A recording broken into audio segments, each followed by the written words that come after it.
Saudara, hari ini saya akan menyampaikan firman dengan judul diubah dalam hadiratnya.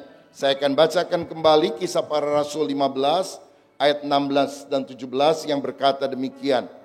Kemudian aku akan kembali dan membangunkan kembali pondok Daud yang telah roboh, dan reruntuhannya akan kubangun kembali dan akan kuteguhkan, supaya semua orang lain mencari Tuhan dan segala bangsa yang tidak mengenal Allah yang kusebut milikku. Demikianlah firman Tuhan yang melakukan semuanya itu.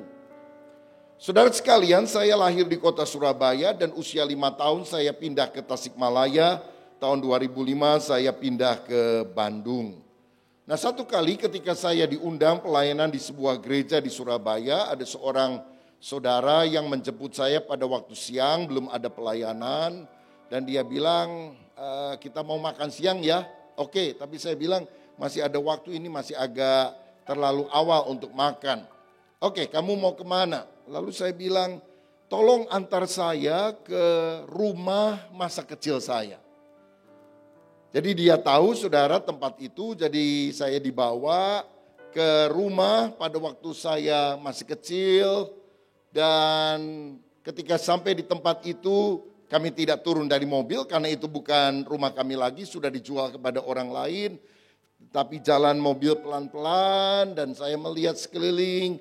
Kemudian maju beberapa meter karena di samping kanannya di hook ada rumah emak saya yang saya juga kadang sering main di sana karena jaraknya dekat. Saudara-saudara, setelah itu kami meninggalkan tempat tersebut.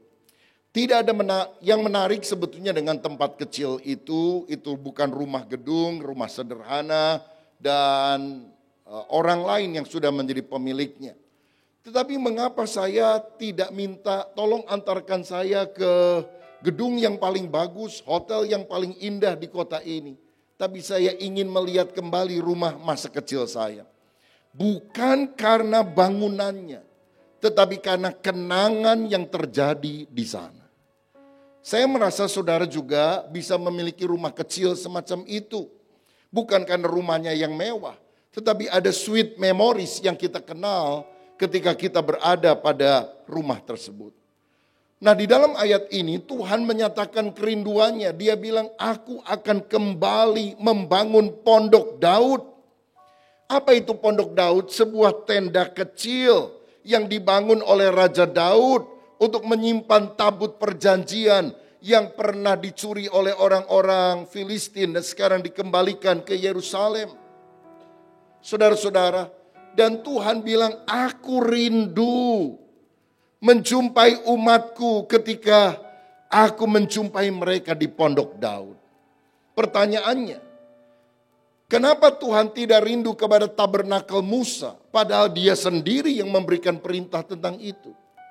Kenapa Tuhan tidak rindu kepada Bait Salomo padahal Bait Salomo sangat bagus, sangat megah, penuh dengan emas? Kenapa dia hanya rindu dengan tenda sederhana? Itu pun atas inisiatif Daud, tidak diperintahkan langsung oleh Tuhan. Tapi aku bilang, aku senang dengan pengalaman itu. Rupanya pada pondok Daud itu, Daud pernah meminta seluruh umat Tuhan berkumpul untuk menyembah dia, mencari wajahnya. Sehingga mereka berkasih-kasihan dengan roh Allah. Dengan kata lain, ini adalah tempat love story antara Tuhan dan umatnya. Sehingga Tuhan sangat rindu sikap hati seperti Daud ini. Sikap hati apa? Yang pertama, sikap hati merindukan kehadirannya. Daud pernah bilang, satu hal telah kuminta kepada Tuhan, itulah yang kuingini, diam di rumah Tuhan seumur hidupku, menyaksikan kemurahan Tuhan dan menikmati baitnya. Saudara tahu, Daud memerintahkan ratusan penyanyi, pemuji, bahkan ribuan orang untuk berdoa di sekitar tahta tersebut, di sekitar pondok itu. Dan ini berlangsung 24 jam sehari, 7 hari seminggu. Dan ini berlangsung 36 tahun tanpa henti. Dan Tuhan bilang, aku rindu hal semacam itu terjadi lagi di akhir zaman. Seakan Tuhan berkata begini, if you build it, I will come. Jika kamu membangun hal itu lagi, aku akan datang. Saudara-saudara, Daud tidak tertarik pada tabut emasnya. Tetapi dia tertarik kepada hadirat Allah, Shekinah glory, awan kemuliaan yang dia rasakan ketika umat Tuhan menyembah di dalam roh dan kebenaran. Saudara, Mazmur 22 ayat 4 berkata, Allah bersemayam di tengah pujian umatnya. Allah itu punya sifat omnipresence, maha hadir. Tetapi waktu kita memuji dengan segenap hati, presence of the Lord, hadirat Allah yang kuat itu akan dinyatakan kepada umatnya. Saudara-saudara, ini yang Tuhan inginkan. Bahwa ketika kita memuliakan Dia, yang mendengar, yang menjadi penonton satu-satunya adalah Tuhan. Dia mencari penyembah sejati. Nah, jangan salah paham. Kita tidak masuk ke hadirat Tuhan karena pujian penyembahan. Kita nggak layak. Walaupun kita membawa pujian penyembahan sangat banyak. Yang melayakkan kita untuk masuk ke dalam hadirat Allah adalah karena kita telah ditebus oleh darah Tuhan Yesus Kristus. Ibrani 10 ayat 19 berkata demikian. Jadi saudara-saudara, oleh darah Yesus, kita sekarang penuh keberanian dapat masuk ke dalam tempat kudus. Nah, kita bisa masuk hadirat Allah karena kita sudah disucikan oleh darah Yesus. Orang bawa persembahan apapun, kalau dia nggak percaya Yesus, dia nggak boleh masuk hadirat Tuhan. Tetapi waktu kita masuk ke hadirat Tuhan dengan darah Yesus, kita membawa persembahan, kita membawa korban berupa pujian. Dan tahukah saudara bahwa waktu pujian penyembahan adalah bagian favorit yang sangat diinginkan Tuhan dari umatnya. Apa menurut saudara Tuhan menanti-nantikan pendeta berkhotbah? Weh, hari ini pendeta Rubin Adi berkhotbah, aku mohon dengarkan. Saya yakin Tuhan tidak akan pernah berpikir seperti itu. Apa yang sangat dinantikan oleh Tuhan ketika kita berkumpul semacam ini? Suasana pujian penyembahan, karena itu ditujukan bagi Dia. Sehingga kalau kita berpikir bahwa pujian penyembahan itu cuma suplemen, pengantar kepada bagian yang paling penting mendengarkan khotbah, saya rasa kita keliru, saudara. Sebab bagian yang paling penting yang sangat dirindukan Tuhan justru ketika kita memuji menyembah Tuhan. Tuhan gak butuh khotbah. Dia sumber firman. Tuhan gak perlu dengar khotbah pendeta. Yang Tuhan rindukan ketika umat datang memuji menyembah Dia. Itu sesuatu yang paling penting. Siapa yang setuju dengan saya? Berikan tepuk tangan yang paling meriah untuk Tuhan. Karena itu pada akhir zaman ini Allah tidak mencari tabut yang hilang. Banyak orang yang suka khotbah akhir zaman selalu mempermasalahkan di mana tabutnya. Sebab bagi Tuhan yang maha tahu, Dia tahu tabutnya itu masih ada atau sudah hilang, sudah hancur. Yang Tuhan cari bukan the lost ark, tabut yang hilang. Tapi yang Tuhan cari adalah the lost worshiper.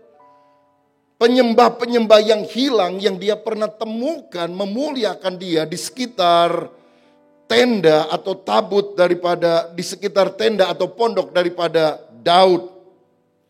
Dan Daud itu memberikan korban yang menyenangkan hati Tuhan, bukannya ritual kambing domba yang dipersembahkan seperti yang diajarkan di dalam perjanjian lama. Daud juga mempersembahkan kambing domba, ya. Tapi lebih daripada itu ada sesuatu yang justru ini menyukakan hati Tuhan. Apa itu? Mazmur 51 ayat 17 sampai 19 berkata demikian. Ya Tuhan, bukalah bibirku supaya mulutku memberitakan puji-pujian kepadamu. Sebab Engkau tidak berkenan kepada korban sembelihan. Sekiranya ku persembahkan korban bakaran, Engkau tidak menyukainya. Korban sembelihan kepada Allah ialah jiwa yang hancur, hati yang patah dan remuk tidak akan Kau pandang hina, ya Allah. Tuhan gak suka dengan persembahan ritual berupa korban bakaran dan sebagainya. Yang Tuhan suka apa? Hati yang hancur. Dan di ayat Sebelumnya dia bilang, ya Tuhan bukalah bibirku supaya mulutku memberitakan puji-pujian kepadamu. Yang Tuhan suka adalah hati yang sungguh-sungguh memuliakan Tuhan. Hati yang hancur, hati yang dipersembahkan dengan segenap hati, segenap jiwa, segenap kekuatan, segenap akal budi. Ketika kita memuji dan memuliakan nama Tuhan. Ada hal yang menarik. Pada waktu Tuhan memerintahkan Musa membangun tabernakel, itu terbuat dari 3 bagian. Halaman, ruang suci, ruang maha suci. Saudara, di halaman orang Israel boleh masuk. Orang non-Israel, orang non-Yahudi tidak boleh masuk. Tapi bagian kedua, ruang suci, orang Israel nggak boleh masuk. Yang boleh masuk hanya imam-imam saja. Tetapi bagian ketiga yang paling sakral, ruang maha suci, imam-imam tidak boleh masuk. Yang boleh masuk hanyalah imam besar. Itu juga setahun sekali. Pada hari raya Kerafirat atau Yom Kippur pada masa kini. Pada hari raya penebusan. Hanya imam besar. Siapapun yang berani menerobos tirai dan masuk dan tidak ditunjuk oleh Tuhan setahun sekali. Dan kalau dia bukan jabatan imam besar pada tahun itu, mati, saudara. Nah tetapi, tirai pemisah itu tiba-tiba robek, tidak ada lagi. Kapan? Ketika Yesus mati di kayu salib. Dan ketika dia menyerahkan nyawa, kita berkata, lihat tirai bait Allah terbelah menjadi 2. Artinya apa? Ketika darah Yesus dikorbankan, Tuhan gak mau lagi ada jarak dengan umatnya. Tuhan tidak mau lagi ada protokoler dengan umatnya. Setiap saat kita bisa datang menyembah Dia. Jalan yang terbuka telah tersedia. Yang penting kita mau menyembah Tuhan. Kapanpun, mau jam 12 malam, jam 1 pagi, tidak ada protokoler. Kita sebut nama Yesus, kita bisa masuk ke dalam hadirat Allah. Karena ini yang Tuhan inginkan, keintiman dengan kita umatnya. Saudara-saudara. Dan tahukah saudara bahwa dosa selama ini telah memisahkan kita dengan Tuhan. Tetapi Kristus telah menghubungkan kita kembali dengan Bapa. Sehingga tidak ada tembok yang berdiri di tengah. Saya dan istri punya 3 orang anak perempuan. Dan waktu mereka masih kecil-kecil, kadang-kadang kalau kita pergi liburan ke luar kota pada hari libur, saya suka memesan 2 kamar di hotel. Jadi 1 kamar untuk saya dan istri dan 1 kamar lagi untuk 3 orang anak saudara. Ya, kalau orang Tasik kadang-kadang 1 kamar 5 orang begitu masuk ya. Jadi masuknya pelan-pelan, begitu kan satu-satu hiji-hiji, ulah kanyawan kira-kira seperti itu. Tapi kita mau liburan dengan damai sejahtera lah. Jadi kita sewa 2 kamar saja begitu. Dan saya selalu minta connecting room. Saudara tahu connecting room bahwa antara kamar 1 dan kamarnya kedua ada pintu di tengah yang bisa dibuka. Sehingga kita selalu buka, gak pernah tutup. Sehingga saya dan anak-anak bisa langsung ketemu, mereka ke kamar kami atau kami yang ke kamar mereka. Tapi satu kali ada seorang, kan kita sudah reserve sebelumnya.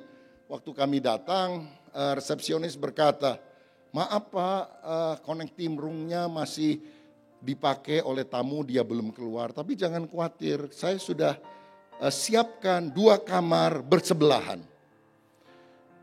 Saudara-saudara, saya bilang, saya tidak mau 2 kamar bersebelahan. Saya mau kamar yang ada connecting room-nya. Oh ini sama aja kan Pak? Ini kamarnya bersebelahan. Saya bilang beda. Kamar bersebelahan itu tetap ada temboknya. Dan kami gak bisa lihat anak kami. Kecuali keluar kamar ketok-ketok baru masuk ke sana. Connecting room itu langsung kita bisa ketemu. Karena di dalam itu ada pintu yang bisa dibuka sehingga tidak ada halangannya. Jadi saya bilang kami tunggu saja sampai yang connecting room-nya ada.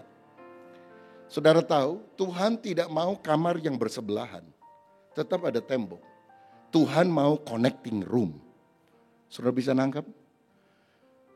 Tuhan mau ada relasi yang tanpa pemisah antara kita dengan umatnya. Dan untuk itulah kita harus mengerti hatinya Tuhan. yang sungguh-sungguh ingin bersekutu dengan umatnya di dalam keintiman. Karena itulah Tuhan telah menciptakan malaikat-malaikat sebelum dia menciptakan manusia. Dan dia telah menunjuk Lucifer sebagai pemimpin penyembahan di sorga. Tapi kemudian Lucifer memberontak karena dia dengan anak buahnya yang sangat banyak. Tiap hari harus memuji Tuhan. Satu kali dia pikir, ngapain saya harus mengerahkan seluruh anak buah saya menyembah Tuhan. Mendingan saya yang disembah. Dan sejak itulah dia berontak, saudara. Karenanya Allah marah, melemparkan mereka dari sorga, dan mereka menjadi iblis, musuh Allah yang paling utama. Tahukah saudara, yang paling tidak disukai oleh setan adalah kalau umat Tuhan memuji menyembah dia. Karena itu yang diinginkan oleh setan. Setan gak masalah loh kalau gereja besar. Setan gak masalah gerejanya bagus. Setan gak masalah sound system LED-nya bagus, besar. Nggak masalah dia. Dia bermasalah kalau jemaat memuji Tuhan. Karena itu saudara sekalian, selama orang datang ke gereja, tapi dia tidak memuji Tuhan, tidak menyembah Tuhan, setan tidak terganggu.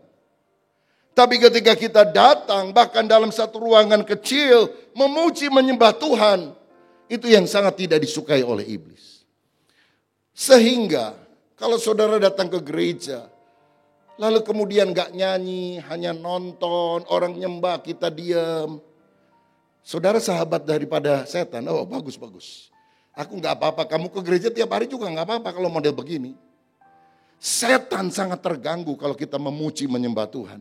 Sebab ketika kita menyembah Tuhan, hadirat Allah turun, kuasa iblis akan disingkirkan dalam kehidupan kita. Berikan kemuliaan untuk Tuhan. Nah ketika setan keluar, mungkin dia ngejek Tuhan gini. Oke, saya sudah keluar dari sorga diusir. Tapi sorga gak rame tanpa saya.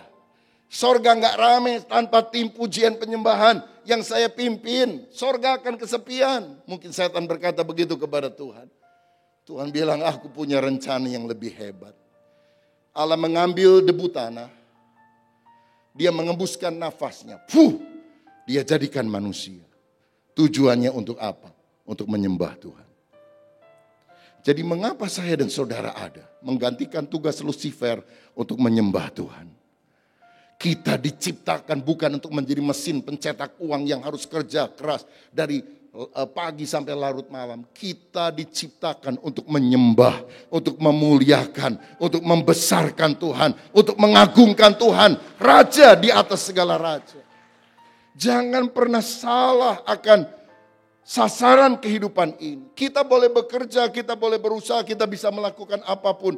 Tapi hakikatnya kita ini penyembah. Penyembah itu bukan cuma nyanyi-nyanyi Bapak Ibu Saudara. Penyembah itu adalah orang yang totalitas hidupnya dipersembahkan untuk kemuliaan Tuhan. Jika aku makan, jika aku minum, jika aku melakukan apapun, aku akan melakukan untuk kemuliaan nama Tuhan. Itu seorang penyembah. Dan setan sangat tidak suka kepada manusia. Karena manusia diciptakan untuk menyembah Allah. Dan bukankah ini tugasnya? Tugas Lucifer yang pertama. Karena itu dia mengganggu dan menjatuhkan manusia. Sehingga manusia jatuh di dalam dosa. Sama seperti iblis juga telah berbuat dosa. Tetapi yang luar biasa, ada bedanya saudara-saudara. Ketika Lucifer berdosa, dibuang oleh Tuhan. Tapi ketika manusia pertama Adam dan Hawa berdosa, termasuk kita keturunan Adam dan Hawa, Allah tidak langsung membuang manusia. Dia melangkah turun dari sorga, datang ke dunia.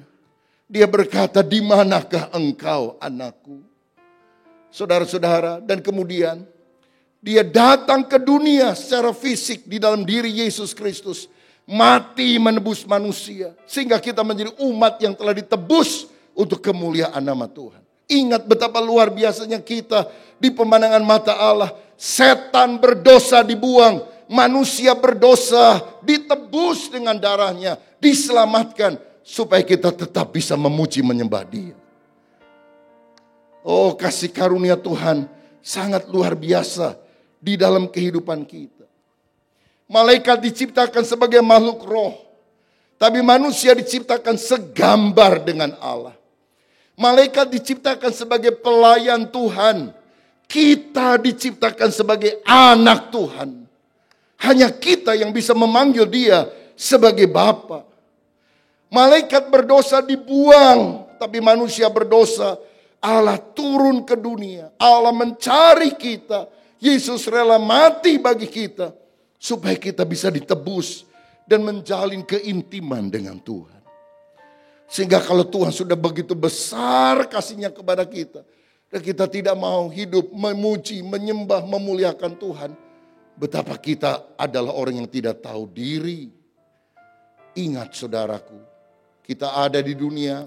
Waktu kita juga sangat sebentar. Apalagi di masa pandemi. Kalau minggu ini kita bisa hidup, anugerah Tuhan. Karena kita tidak bisa sesumbar dan berkata minggu depan saya masih hidup. Kita bisa hidup hanya anugerah Tuhan. Yang kena virus dari India itu 2 hari tanpa gejala mati, saudara sekalian.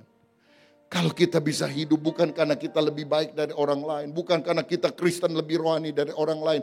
Hanya anugerah Tuhan yang Tuhan berikan kepada kita. Dan selagi kita masih ada kesempatan, mari kita memuji, memuliakan, menyembah Dia. Raja di atas segala raja, Tuhan di atas segala Tuhan. Kita harus selalu mempermuliakan Dia senantiasa. Allah ingin selalu bersekutu dengan anak-anaknya. Sebab ketika pujian mengalir dari hati kita, kita akan mengalami kebahagiaan tertinggi di dalam kehidupan ini. Inilah hati yang Tuhan cari, hati seperti Daud. Merindukan kehadiran Tuhan. Yang kedua, saudara sekalian, Daud adalah orang yang memandang wajah Tuhan. Mazmur 27 ayat 8 berkata begini. Hatiku mengikuti firman-Mu, carilah wajahku, maka wajah-Mu ku cari, ya Tuhan. Jadi Daud adalah orang yang selalu mencari wajah Tuhan. Dia ingin memandang wajah Tuhan. Bukankah dalam 2 Tawarik 7 ayat 14 firman Tuhan juga berkata, dan umatku yang atasnya namaku disebut, merendahkan diri, berdoa, dan mencari wajahku. Lalu aku akan memulihkan negeri mereka. Saudara, kalau kita mencari wajah Tuhan, Tuhan berkata, aku akan menyatakan diri, memberikan pertolongan kepadamu. Itu sebabnya sangat penting kita bukan hanya mencari perbuatan tangannya, artinya pertolongannya, berkatnya, mujizatnya. Tapi mencari wajahnya, mencari pribadinya. Sebab kalau saudara ketemu sama orang, ngobrol, yang saudara lihat apa? Kaki orang itu? Waktu kita ngobrol, yang kita lihat apa? Tangan orang itu? Bukan. Yang kita lihat waktu kita ngobrol adalah apa? Wajah orang itu. Betul? Sebab wajah adalah gerbang komunikasi. Di mana kita bisa mulai ada titik temu dari pikiran dan hati kita. Ketika kita melihat wajah. Tuhan ingin kita memandang wajahnya. Ada persekutuan dengan pribadinya. Sebab Alkitab berkata kalau Tuhan menyembunyikan wajahnya. Kita tidak akan merasakan kehadiran Tuhan. Dan tanpa Tuhan hidup kita adalah hidup yang sungguh celaka, saudara-saudara. Di Taman Eden manusia berdosa dan kehilangan wajah Allah. Karenanya Daud mengikuti firman yang berkata, aku mencari wajah-Mu karena aku rindu memandang wajah-Mu ya Tuhan. Saya ingin perkenalkan saudara pada satu kata Latin, coram Deo. Coram Deo artinya living in the presence of God, under the authority of God, for the glory of God. Coram Deo artinya hidup dalam hadirat Tuhan, di bawah otoritas Tuhan, untuk kemuliaan Tuhan. Tahukah saudara bahwa di sorga kita hanya coram Deo. Kita hidup di dalam hadirat Tuhan di sorga.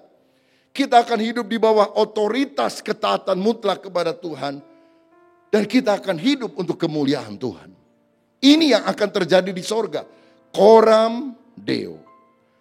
Dan bukankah apa yang terjadi di sorga harus dimulai di bumi? Datanglah kerajaan-Mu, jadilah kehendak-Mu di bumi seperti di sorga. Jadi coram Deo harus mulai di bumi. Setiap hari kita harus hidup dalam hadirat Tuhan. Kita harus taat kepada otoritas Tuhan. Kita harus hidup untuk kemuliaan Tuhan. Itulah artinya memandang wajah Tuhan. Di perjanjian lama orang yang memandang wajah Tuhan mati.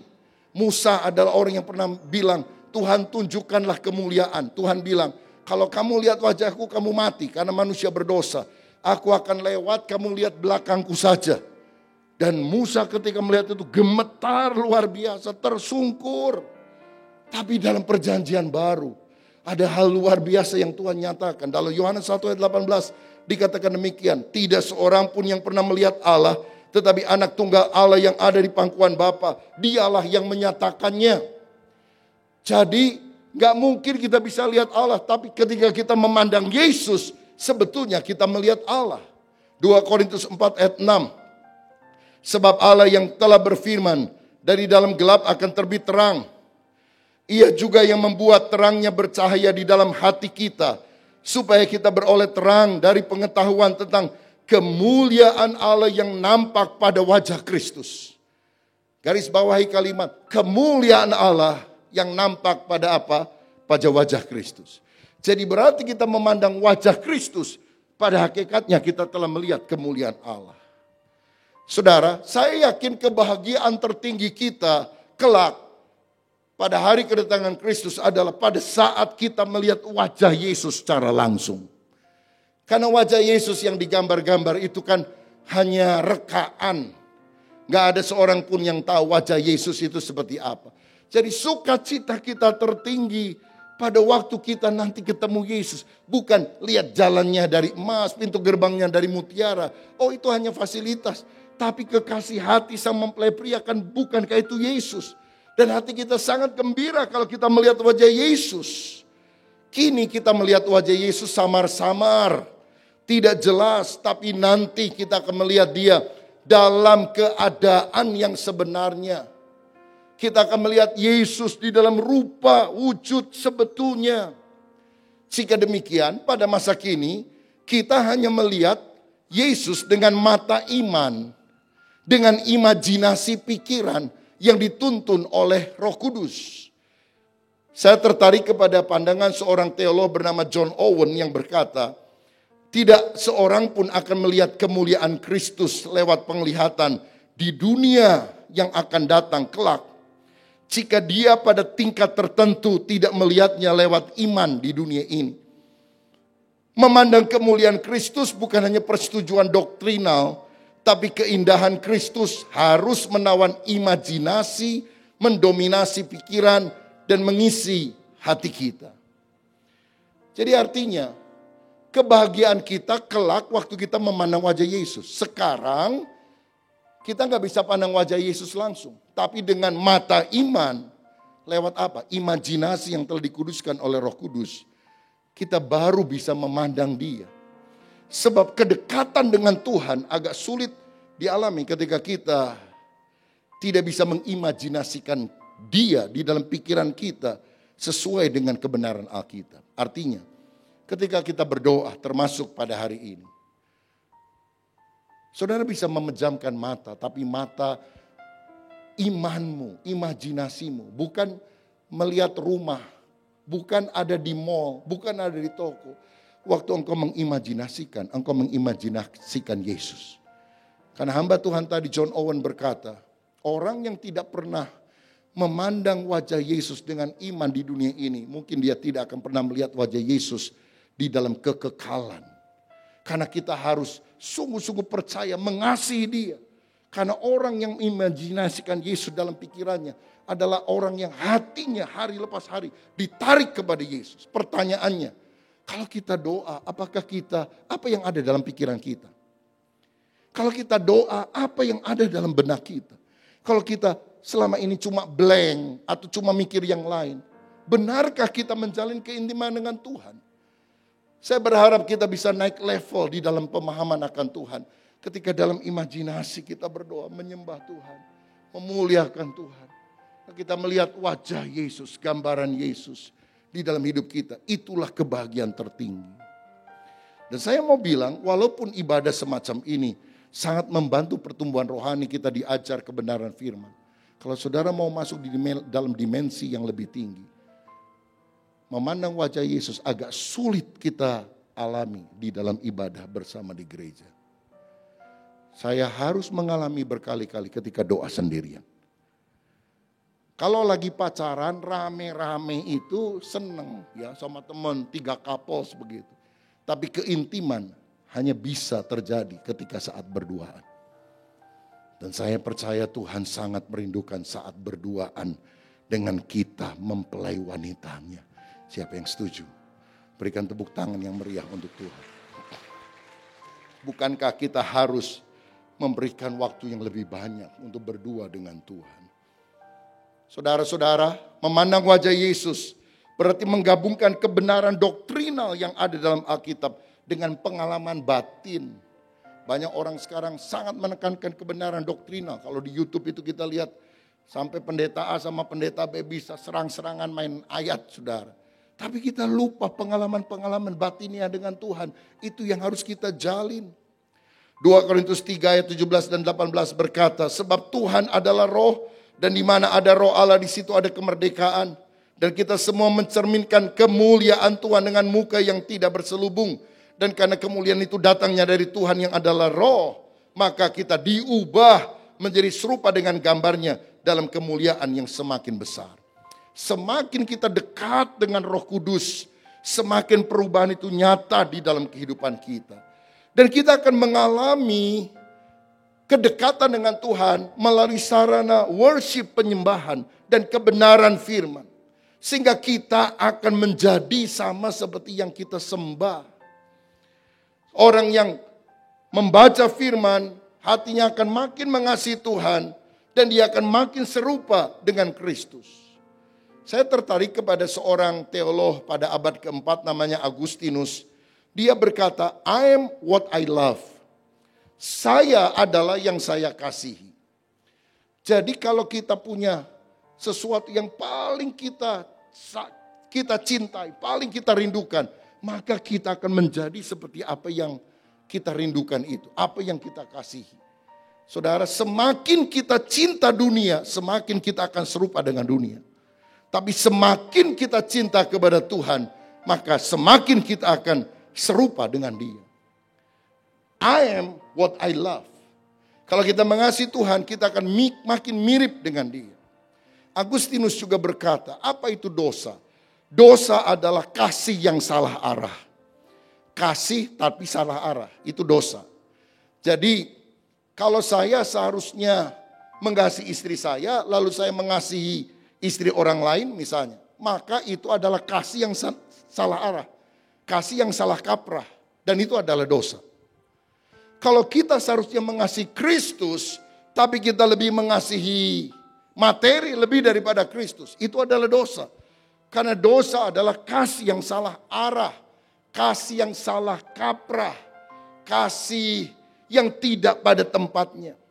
Karenanya saudara, mari kita sungguh mengasihi Tuhan. Orang yang tidak sungguh-sungguh mengasihi Tuhan, pasti dia akan mengasihi berhala. Berhalanya bisa uang, berhalanya bisa apapun yang lain. Sebab tidak ada pilihan. Kamu menyembah Allah atau Mamon. Menyembah Tuhan atau lawannya. Jadi menyembah Tuhan, mengasihi Tuhan adalah panggilan tertinggi dalam hidup kita. Sebab tanpanya kita berdosa karena kasih kita salah arah, tidak ditujukan kepada Allah. Saudara-saudara, karenanya mari kita menyadari nearness is likeness. Semakin kita dekat, semakin kita serupa dengan apa yang kita dekati. Nah, apa hasilnya kalau kita hidup di dalam hadirat Tuhan, memiliki kerinduan kepada Tuhan, memandang wajah Tuhan? Hasilnya kita akan diubah dalam hadiratnya. Ada pertanyaan, yang benar yang mana? Kita harus suci dulu baru kita bisa dekat sama Tuhan, atau hidup dekat-dekat aja sama Tuhan, nanti kita akan disucikan? Mana dulu yang benar? Mana yang benar? Yang pertama atau kedua? Suci dulu baru dekat Tuhan, atau dekat Tuhan dulu baru disucikan? Pertama atau kedua? Yang kedua. Mestinya kita dekat sama Tuhan baru kita disucikan. Nah, dekatnya itu gimana? Bukan dengan perbuatan baik. Hanya oleh darah Yesus. Kita percaya kepada Yesus dalam kekurangan, kelemahan, keterbatasan kita, bahkan masih ada dosa. Setelah kita bertobat, percaya kepada Yesus, Dalam proses itulah kita dekat masuk hadirat Tuhan. Karena hadiratnya itu yang akan menyucikan kita. Contoh yang saya lihat di dalam Alkitab adalah Daud. Daud itu adalah orang yang sebetulnya punya banyak kelemahan bahkan dosa. Karena latar belakangnya juga tidak baik. Daud itu kalau boleh saya sebut sebagai anak yang tertolak di dalam keluarga. Tidak dipedulikan dalam keluarga. Buktinya apa? Ketika Nabi Samuel datang ingin mengurapi salah satu anak Isai menjadi raja. Semua anaknya dipanggil kecuali Daud.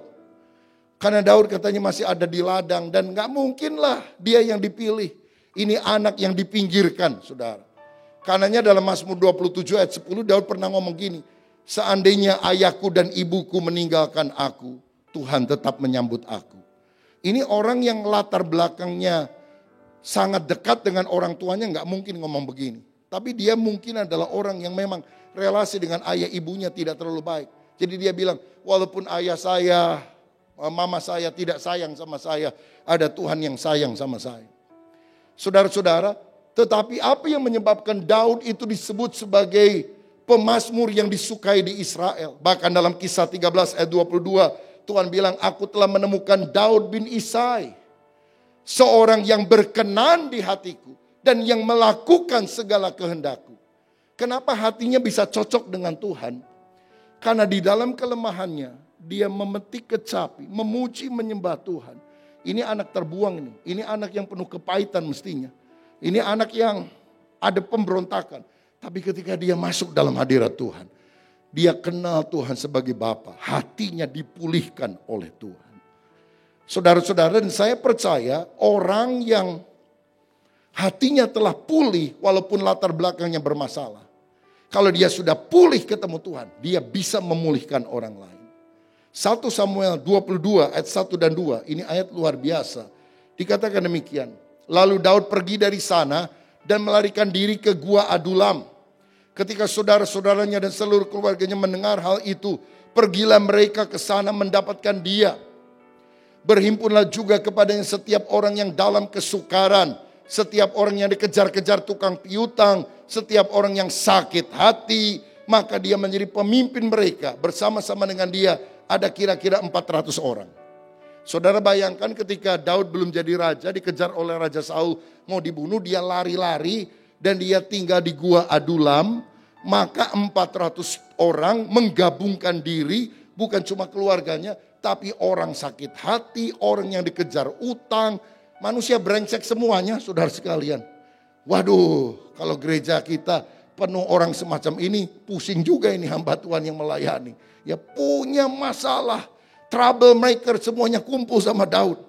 Tapi hebatnya Daud, 400 orang yang bermasalah ketemu sama Daud, itu dirubah jadi 400 perwira Daud yang perkasa. Hebatnya spiritnya Daud yang bisa merubah. Dan itu terjadi hanya karena Daud sendiri pernah diubah di dalam hadirat Tuhan. Lalu kenapa orang yang bermasalah, pahit hati, dikejar-kejar utang, itu ngumpul sama Daud? Kenapa barisan sakit hati kumpulnya sama Daud? Karena mereka berpikir, Daud itu pasti adalah orang yang paling sakit hati. Karena apa? Raja Saul yang dibelanya mati-matian malah berusaha untuk membunuh dia. Kan Daud yang bunuh Goliat, kan Daud yang memberikan kemenangan kepada orang Israel melawan Filistin. Kenapa kok Daud yang mau dibunuh oleh Saul? Jadi mereka pikir Daud pasti kepahitan. Tapi begitu mereka gabung, mereka kaget. Karena roh Daud itu begitu luar biasa. Buktinya apa? Ketika satu kali Daud melihat Saul sedang tidur di depan gua. Anak buahnya bilang, Tuhan telah menyerahkan dia ke dalam tanganmu. Tusuk sekali, mati. Ya pakai nama Tuhan lagi saudara ya. Zaman sekarang kan banyak orang membunuh orang dengan kata Allah itu. Ya pakai nama Tuhan mau bunuh orang. Daud bilang, jangan mengusik orang yang diurapi oleh roh Allah. Itu buktinya Daud sudah pulih saudara. Kalau enggak dia akan gunakan kesempatan untuk membunuh Saul. Hatinya sudah bersih. Dan kenapa hatinya bisa menjadi bersih, penuh pengampunan, sukacita, berkenan kepada Tuhan? Karena dia selalu masuk dalam hadirat Tuhan. Kita banyak dosa, kekurangan, kelemahan. Tapi dekat-dekat dengan Tuhan.